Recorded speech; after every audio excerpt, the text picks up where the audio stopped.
Ladies and gentlemen, welcome to 2012. Yeah, man, I'm a bit late for that, but nonetheless, better late than never is what they say. First things first, I'd like to mention, if I sound a bit different today, it's because, well, I've been sick these last few days, so, you may hear my voice as a bit different than usual, though then again, judging by the people who keep trolling me on my non-LP videos, apparently anything's better than my regular voice, so I hope if nothing else, at least those people are happy. I wonder why they don't ever say anything about that in my LP videos. It's always got to be in my other videos for some reason, but I'm not here to talk about that. I was about to say I'm here to talk about Pokémon, but first, I guess it's sort of related to Pokémon anyway, of course. If you haven't seen my bulletin a few days ago, my year-end recap for 2011, I say recap, but I use the term loosely, it's ready now, so I'm going to put a link in the movie description to the column, and please read it, please, I'm begging you, please read it, I put so much time and effort into it. 33,000 words in total. I definitely did not expect that much going in. It's almost 3 times longer than my previous columns of the same kind, because 2011 has been... Sorry about that, my nose is getting full again. As I said before, I've been sick lately. But I'm getting better, don't worry about that, it's gonna be alright. Yeah, 2011 has been a very busy year, so I really had no choice but to make it this long. So, if you're interested, of course, I don't suggest that you read this in one go, because as I said, 33,000 words, almost 200,000 characters. That is a long column, so it's best to read it maybe a bunch of paragraphs at a time, but who am I to tell you how to read something? If you're really into it, you're going to read it all the way through, and if you get bored, you're going to get bored after only a few paragraphs, so I'm not intending to tell you how to read that, but I'm just warning you. It's long. Very, very, very, very long. Moving right along, something that I've learned over the holidays. The dumbest class of gamers. Zelda Timeline Theorists, hands down. Not Call of Duty Kitties, not Zartards, Zelda Timeline Theorists. The sole fact that this breed is still alive after the official canon timeline has been revealed is a testament to their dumbfounding stupidity. But if that weren't enough, I got a few exhibits of that in the comments on my videos I made about the Zelda timeline, and a lot of people were going, oh, no, you know what? This is the official timeline, of course, but it's all wrong. Here's what really happened. And then they proceed to say some stuff about, time-traveling bullshit involving going back for the Lands of Truth. Guys, the book says it! Black on white! Black on fucking white! Ganondorf defeats Link in their final battle, and that's what causes the Ganondorf timeline to occur. Not some time-traveling mumbo-jumbo. Ganondorf wins! Now, don't ask me how Ganondorf wins and loses at the same time, because that just makes no sense, barring, the infinite universes theory that, there's a universe for each possibility. But I think we're getting way too far out there in sci-fi land, even for a series like Zelda that has dealt with time travel before. Yeah, going there, I'm not sure I want to go there since the book doesn't explain it very well. All it explains is what causes Ganondorf to win. It's not the lack of Link caused by some time-traveling crap because he went back for the Lands of Truth and the first part of the Spirit Temple and whatnot. Ganondorf beats him himself with his own hands. So hopefully we can put that matter to rest. Probably not, though, because if the official canon book says so and you don't want to believe this, then you probably won't believe this if I tell you myself. So, at that point, you're completely hopeless. And another thing that I've noticed is that in these videos, I got a few comments telling me, I can't tell if you like or if you hate Nintendo.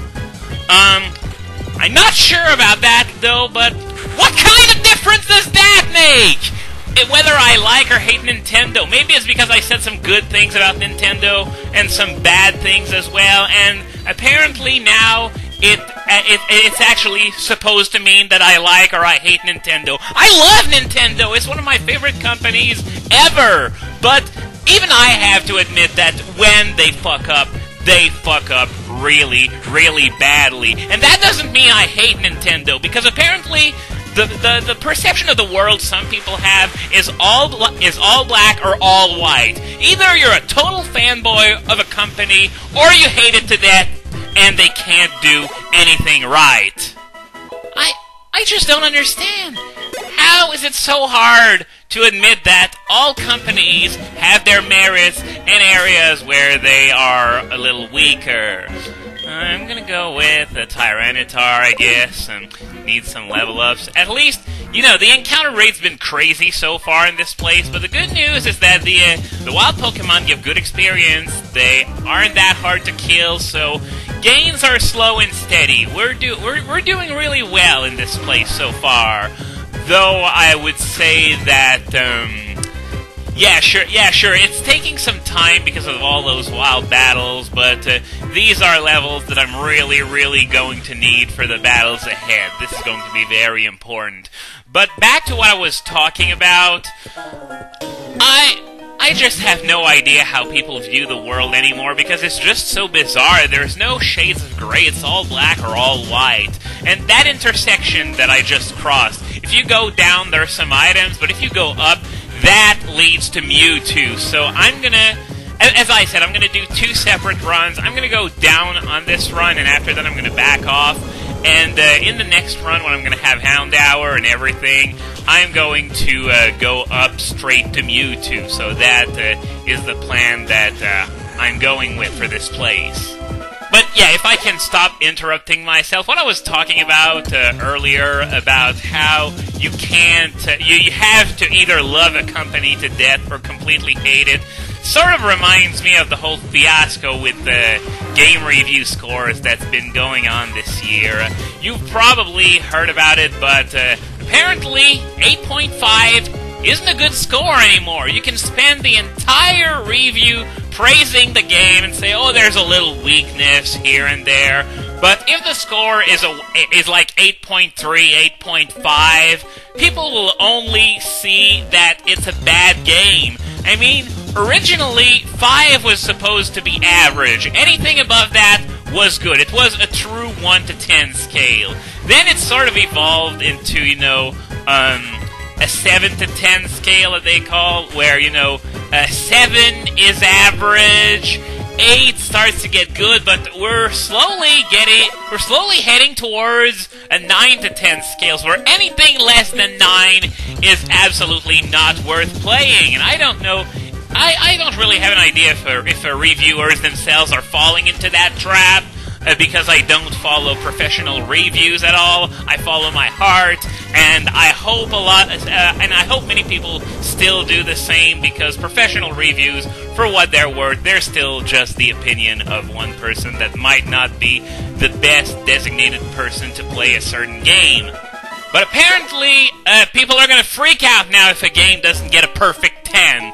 And remember, a game with a perfect 10 is supposed to be incredibly rare. Something that comes by once every few years at best. Like, I remember, for example, I don't know if it was GameSpot or IGN or some other website that had Ocarina of Time as their only 10 out of 10 review for years and years and years, and it only changed in recent years. So nowadays, apparently, a game has to be absolutely perfect to be even playable, according to those critics who complained about Sonic Generations getting an 8.5, which is still way, way, way better than just about any Sonic game since the turn of the millennium. But I don't know why I got sidetracked and I got to talking about that, but enough about that. This is just discouraging. On to something just as discouraging, but is actually Pokemon related. Major props to the Guinness Book of World Records for making a top 50 video game character list, and including Ash Ketchum, a character that has appeared in the sum total of 0 video games. That's just amazing. They make a top character list, so they're supposed to know their shit, right?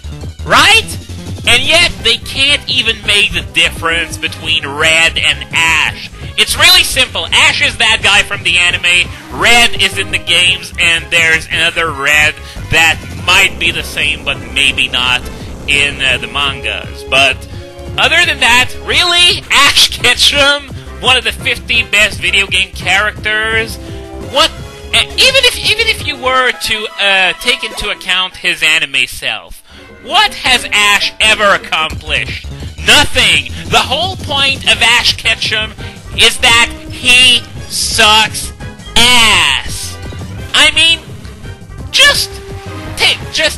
I know I've already said it multiple times as an example of how miserably Ash fails, but in one battle, he defeats a Darkrai and a Latios, okay? With his Pikachu. And the next time he fights with that same Pikachu, he can't even beat a fucking Snivy. So, let's recap, okay? They included in their top 50 video game character list a character that has never been in a single video game and has only been in an anime where he absolutely sucks ass. So if this is the top 50, I don't want to see the fucking bottom 50. We're gonna have some stuff you know what? I can't come up with anything. I can't come up with anything that epitomizes epic fail as much as Ash fucking Ketchum. And that is sad. Oh, and speaking of sad, you probably noticed something weird going on over the holidays over one of my previous videos, part 148 of my Crystal LP. The original version had like a minute or so of the final countdown, and it was blocked in Germany for a long time.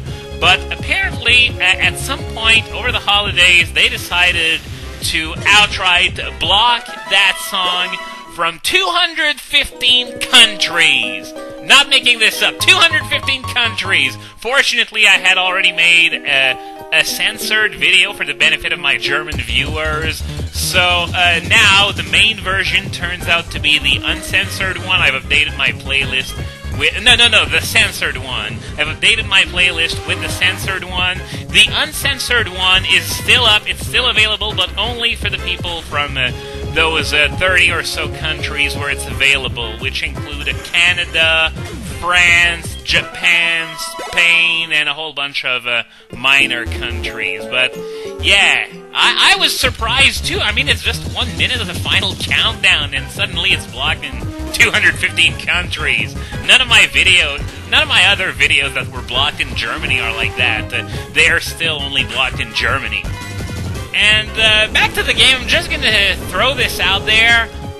I gotta say, it takes some renewed nerve every time I let my Tyranitar face a Machoke by itself, because, well, quadruple weaknesses are never really fun to face, and thank God Machoke is really, really slow, or otherwise I would probably have to switch every time I have to actually deal with one. So, okay, we got an item over there, and there's probably going to be time for one more battle. After that, I'm going to be done for today. Sea Incense, we got the odd incense earlier on in this video. They are the two original incenses, and wow, looks like I've completely run out of wild Pokemon, so I guess see you next time!